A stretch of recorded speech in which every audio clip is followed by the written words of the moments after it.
All right, let's move on to our main story. Today marks the end of President Joe Biden's first 100 days in office, which is the period where every president tries to get their big things done. You know, FDR introduced the New Deal. Ronald Reagan rolled back the welfare state. And Bill Clinton installed that stripper pole in the Situation Room. And to celebrate the occasion, last night Joe Biden delivered his first address to Congress. Yes, for hundreds of years, Joe Biden has sat and watched other presidents give speeches to Congress, but now it was his turn.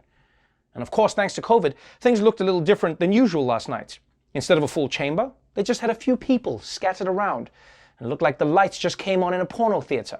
But still, the big names showed up. Chuck Schumer was there, ready to trip any insurrectionists that broke in.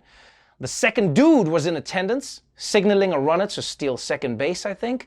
And in a historic moment, Kamala Harris and Nancy Pelosi became the first all-female duo ever to get front row seats to a president's ball spot. But of course, the star of the night was President Joseph Roku Biden, who used the night to present America with a very ambitious agenda.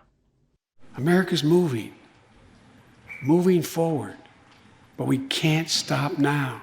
Let's raise the minimum wage to $15. Let's lower deductibles for working families on the Affordable Care Act. And let's lower prescription drug costs. 4 additional years of public education for every person in America. Access to quality, affordable child care. Rebuild trust between law enforcement and the people they serve. The country supports immigration reform.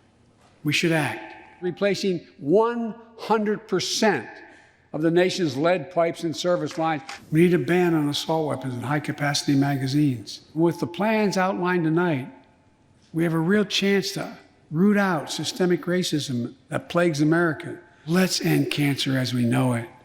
It's within our power. It's within our power to do it. Wow. Ending racism and cancer. Biden is dreaming big. I mean, I half expected him to go, you know what? F it. We're going to Mars right now. Get in the rocket, everyone. There's a rocket outside. Everyone, we're going to Mars right now. And by the way, for someone who people think of as a moderate, this agenda was hella progressive. Free college, free childcare. I mean, you'd think that Bernie was just off screen, you know, with his fists like, don't you dare forget about student debt, Joe Biden, or I'm going to shove 99% of this fist up your ass. But I guess this is the energy that people always bring to a new job, you know? Joe Biden's got that new job enthusiasm, which always fades over time. You know, and right now he's like, I'm changing everything. And like a year or so from now, his top priority is going to be angling his computer monitor so no one can see he's watching Outlander. Now, of course, Biden will only be able to get any of this done if he can win over the country. But if the only people he needs to persuade are liberals on CNN and MSNBC, well then, my friends, he's got this thing in the bag. Every single sentence had a very clear point to it, and every line of it had that Biden humility in it. It was bracing to hear a speech delivered at times by a whisper. His use of voice modulation was rather extraordinary. It was amazing to be able to have a conversational tone, almost as if he were channeling a FDR fireside chat. It was really beautiful.